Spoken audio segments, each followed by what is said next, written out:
state will be C, and when the input is 1, the next state will be D. So C and D is the possible next state for 0 and 1 respectively when I'm considering the present state as or initial state as P. Okay, so CD. So remember that CD. Okay, so just erase it. So from B for 0, right? For 0, this will be C, and for 1, this will be D. As I've told you that this dotted line is for 1, considered input as 1, okay, and this bold line is for the 0. So B is going to C, B is going to D. So now this is my initial state. I'm just taking one example. I just for your yeah. So I have just made it for your practice purpose, or you can that when I'm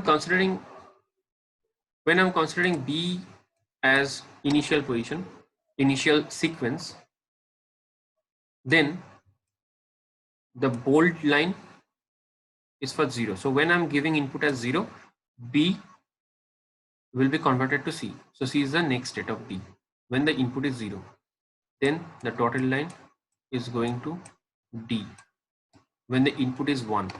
Okay, now my initial position, the initial sequences is C and D. So what is the possible transition from C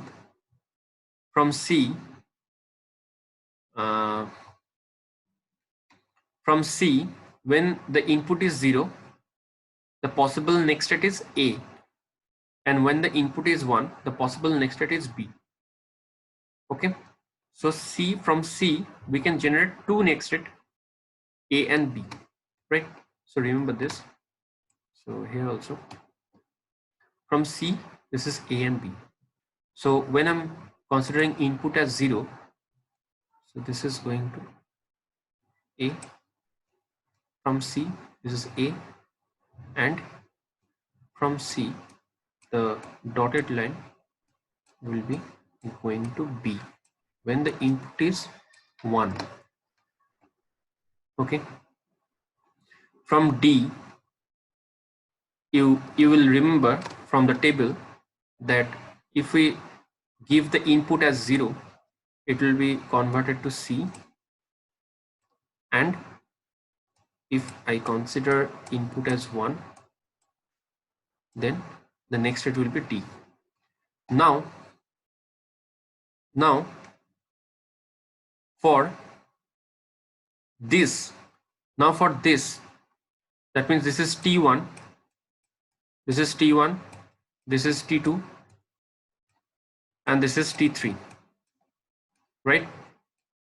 Now we have got the all possible initial condition like A, B, C, D. So from A, you know that if you give the input as 0, so it will be converted to A, and if you give the input as 1, it will be converted to B. From B, you can remember from this diagram that from B, the possible state, the next state will be C and D. So let's draw it. This is the bold line is for the 0. So when I'm giving the input as 0, B is transferred to C, and when I'm considering input as 1, B is going to D, okay, as the next state. Again for the C, you can see that this is a C was there, so the possible next state was what? A and B. So this is for the 0, and this is for the 1. Okay, dotted line is for the 1, right? For the D, the next state when I'm giving input as 0 is C, and This is the dotted line, sorry.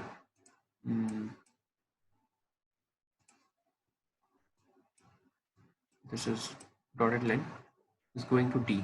Okay, so here also you can see that T1, T2 and T3, T1, T2 and T3. So again K plus 1, that means 3. So after 3 transition, initial transition, the process will be repeated. Okay, this same transition of the state will be repeated. Again you have to write A, B, C, D, and again you will be having the 4 possible initial state, and the same transition diagram will be repeated. Okay, so in the previous example we have considered A. You can assume that your initial state as B. So the initial sequence, so initial sequences are well defined, and also how many times or when, after how many initial transition the repetition will be occurred, that is also well defined. Okay, so initial state is well defined and the repetition of the state is also well defined. So that's why we are using code trellis diagram. That is the advantage of using code trellis diagram. Okay, I hope you will understand. If there is any doubt, you can ask me. I will again repeat this. You can contact me, because the live class is totally not done because of the poor bandwidth and some disturbances. So this is a thing. This is a code trellis diagram. Let me just. So this is all about the code tree diagram, code trellis diagram, and also this is the simplified form. Nothing but this is a simplified form, and this I'm just showing that again ABCD is being repeated. Okay. Okay, and this is the note that the code tree diagram representation is useful to indicate the start, that is the initial sequence, but not the repetitive structure. For the state diagram, the repetitive structure is well defined, but the initial state is not well defined. But in case of trellis diagram, both the initial sequence and the repetitive structure is clearly defined. And this is the K plus 1.